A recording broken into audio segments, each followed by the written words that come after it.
다음 소식으로 이어가도록 하겠습니다. 서울신문 일면 기사를 보겠습니다. 미국이 IS를 겨냥해서 추가로 공습에 나섰습니다. 카불 공항 인근 로켓포 공격이 있었고요. 미국은 아프간에서 철군하겠다라고 밝힌 그 기한이 내일입니다. 그러니까 아프간에서 완전 철수하는 D-1일까지 도달을 했는데 여전히 이 카불 공항에 대피한 인원은 많이 남아있는 상황입니다. 관련 영상 살펴보도록 하겠습니다. Find ways for choosing without large military operations to get them wherever they are.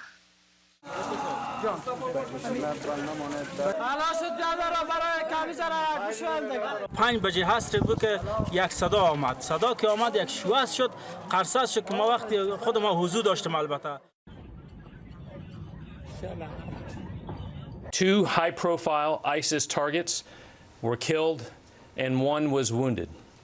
And we know of 0 civilian casualties. برای مردم ایجاد شده امیر یک همه چیز میکرد که یک سهولت برای مردم میشد حالی به اسنادم آمده میجا اسناددارم آمده میجا Des opérations humanitaires, c'est dans le cadre de cela que nous portons ce projet de résolution au Conseil de sécurité. 보신 것처럼 전 세계가 아프가니스탄 카불 공항에 대피해 있는 이 사람들을 어떻게 안전하게 대피시킬 수 있을 것인가에 대해서 머리를 맞대고 있죠. 미국은 닌자 미사일로 테러에 대한 보복 작전을 진행했습니다. 폭발 대신에 빌딩 등을 뚫고 타깃 공격에 나섰다는 건데요. 윤기찬 변호사님, 이 닌자 미사일이라는 무기라는 것 자체가 굉장히 특이해요. 저희가 쉽게 이해하기 어려운 생소한 무기인 것 같아요. 그 닌자 드론에 의해서 발사된 좀 미사일 같은 경우에는 이제 민간인들한테 큰 피해를 주지 않고 약간 좀 그 소음 없이 소위 말하는 폭발 없이 타겟을 제거하는 그런 형태고요. 우리나라에도 뭐 도입돼 있는 무기라고 합니다. 근데 미국의 저런 스타일의 보복은 사실은 시간 벌기로 해석이 되는 경우가 많이 있고 나토 동맹국에서도 철수를 위한 시간을 좀 미군 철수 시한을 연장해 달라고 하는데 들어주지 않았잖아요. 그래서 부시 행정부로서는 국내 정치 문제에 집중하려는 의도가 보이고 본인들의 철군을 할 시간을 좀 벌기 위한 작전으로 보여요. 안 그랬으면 아마 대대적인 군사 작전을 했을 텐데 더 이상은 아프가니스탄의 국내 문제에 개입하지 않겠다. 따라서 앞으로는 저런 그 무기 형태로 테러가 있을 경우에 타겟팅해서 제거하는 형태의 대증요법의 군사작전을 펼칠 것으로 저는 개인적으로 예상하고 있습니다. 네, 말씀하신 것처럼 주한미군이 경량급 리퍼 10여 대를 한국에 배치하고 있습니다. 유사시에는 북한 지휘부 제거 작전도 가능한 무기라고 설명을 하고 있습니다. 아프가니스탄 문제를 얘기할 때 이 부분을 짚고 넘어가지 않을 수가 없죠. 서울신문은 하늘길이 막히자 육로 탈출길로 몰린 아프가니스탄 난민 인파를 소개하고 있습니다. 인접 국가인 파키스탄은 더는 곤란하다. 아프가니스탄 난민이 국경을 넘어 파키스탄으로 들어온 것에 대해서 극도로 경계를 하는 분위기고요. 윤경호 의원님, 이게 이 아프가니스탄 인구가 제가 찾아보니까 무려 4천만 명에 달하더라고요.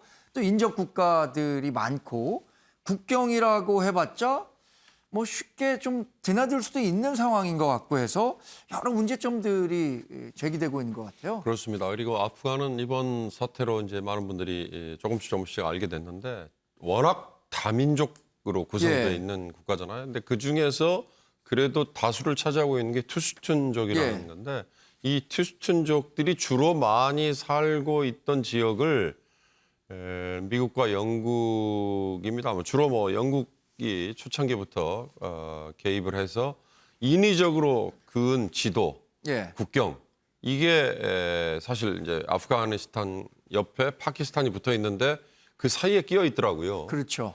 그러니까 파키스탄으로서는 원래 그 지역에 살았던 사람들 중에 일부가 자기 나라 국민이 됐고요. 또 일부는 아프가니스탄 국민이 됐는데 이 사람들은 투슈툰이라는 한 부족이기 때문에 그들에게 인위적으로 강대국이 그어놓은 이 국경이 과연 얼마나 큰 장벽일까. 예. 이런 식으로 아프가니스탄의 정부가 바뀌고 집권 세력이 바뀌는 이럴 때 이동을 하는 거는 사실 불가피해 보이고요. 예. 파키스탄은 아프가니스탄과의 관계가 사실 저희들이 지금 보는 막연한 거 이상으로 그동안에 아프가니스탄에 소련이 침공을 하고 미국이 20년간 침공을 하고 했을 때마다 사실 파키스탄이 교두보가 됐었고 예. 또 대항 세력의 근거지가 됐었기도 했고 그랬기 때문에 파키스탄은 아마 아프가니스탄에서 오는 난민을 두부 자르듯이 그렇게 단호하게 대처를 하기가 굉장히 어려운 처지인 걸로 저는 알고 있거든요. 예. 그런 점에서 더군다나 인접해 있기 때문에 파키스탄으로서는 뭐라고 할까 그냥 보고도 막을 수 없는 예. 그런 상황이 빚어지지 않을까 싶어서요. 저는 유엔이나 아니면 나토나 뭐 국제 기구들이 이걸 그냥 보고만 방치만은 할 수 없는 상황이 곧 초래되지 않을까 네. 싶은 생각이 듭니다. 이 중동 내에서도 이슬람교가 뭐 순위파와 시아파 나뉘고요. 이 또 여러 다양한 부족 민족들로 나뉘어 있어서 아프가니스탄의 이 탈레반 정부가 새로 들어서는 게 새로운 중동 질서에도 어떤 변화가 될지 상당히 주목하고 있는 분위기입니다. 세계일보 6면은요. 우리가 이제 미라클 작전을 통해서 390명에 달하는 이 우리나라에 이제 굉장히 봉사했었던 뭐 이런 분들을 데리고 왔는데 그런데도 한국과 관련한 다른 수백 명의 사람은 데려오지 못했기 때문에 추가 작전이 필요한 거 아니냐라는 지적들도 있었고요. 그러나 추가 작전은 좀 힘들지 않겠느냐라는 분석도 있습니다. 신 의원님, 네. 우리가 사실 이 난민을 어느 정도 수용해야 하는지에 대해서도 이게 굉장히 사회적으로 뜨거운 이슈가 됐었는데 이번에 데려온 분들에 대해서는 상당히 우리 사회가 환영의 뜻을 보였었죠. 어떻게 예상하세요? 앞으로의 과정은? 이번에 데려온 건 사실 우리나라로서는 처음 해보는 작전이죠. 그렇죠. 물론 미국의 도움을 받았지만 우리가 직접 군수송기를 동원을 해가지고 데려온 것은 일단 뭐 칭찬할 일이고요. 네. 이런 국제적 작전을 해본 경험이 없는 나라로서는 아주 잘 됐다는 평가를 받고 있는 거 아니겠어요? 그런데 예. 이제 문제는 협조자를 어디까지를 협조자라고 하느냐라는 것도 굉장히 어렵고요. 예. 이게 지금 우리나라의 그 인터넷 기반 때문에 지금 이번 1차로 이렇게 왔는데 2차가 과연 가능할 것이냐는 것은 매우 회의적입니다. 더군다나 예. 지금 바이든 정부가 지금까지 하는 걸로 봐서는 철수 시한을 지키겠다는 거 아닙니까? 예. 그러면 31일을 지킨다 그러면 오늘이 이제 사실상 끝난 거죠. 이제 아주 극소수의 미군 작전 요원만 남겨놓고 이 사람들만 탁 떠나면 카불 공항은 바로 탈레반 정부에 넘어가는 거죠. 그렇게 따진다고 그러면은 2차 작전이 가능할까? 그리고 가능하다고 하더라도 어디까지 사람들을 선배낼 수 있을까? 매우 의심스러운 상황이죠. 네. 그래서 31일이라는 시한을 연장하지 않는다 그러면은 2차는 매우 어려워 보입니다. 네.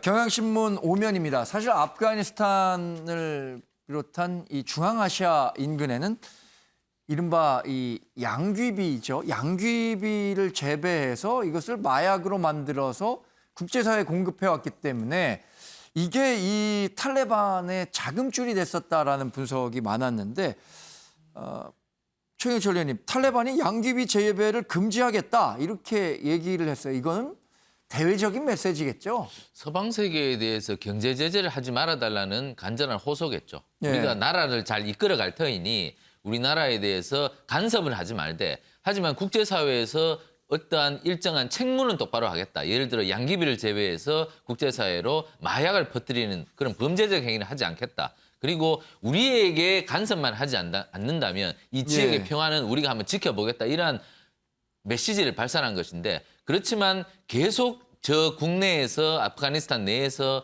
그 사법적인 재판 없이 마구 처형을 하고 그리고 예. 폭력을 마구 휘두른다면 계속해서 국제사회가 탈레반을 저렇게 놔둘 수는 없는 것이 아니냐. 결국엔 경제 제재로 갈 수밖에 없는데 그렇다면 다시 마약 재배를 시작할 것이다. 그렇게 되면 또 마약 재배로 인해서 국제사회 이단화로 손가락질을 받을 것이고 또다시 폭력을 잉태할 것이고 이러한 악순환이 당분간 계속될 수밖에 없지 않느냐. 아까 뭐 마크롱 대통령이 어떤 조치를 해야 된다고 유엔에서 유엔이 좀 나서서 어떤 안전지대를 구축하든지 저 아프가니스탄의 질서를 회복하기 위한 국제사회의 노력이 좀 있어야 할 것 같습니다. 네. 기사를 살펴보면 아프간 GDP의 43% 정도가 국제 원조로 구성이 된다고 하고요. 양귀비 재배를 통해서 아편 수익이 GDP의 11% 정도 된다고 하니까 탈레반 입장에선 국제 원조를 택할 것이냐, 이 아편 재배를 택할 것이냐라는 부분에 대한 문제점이 있을 것 같은데 상당히 놀라운 건 전 세계 아편의 83%가 아프가니스탄에서 공급되고 있다는 사실입니다.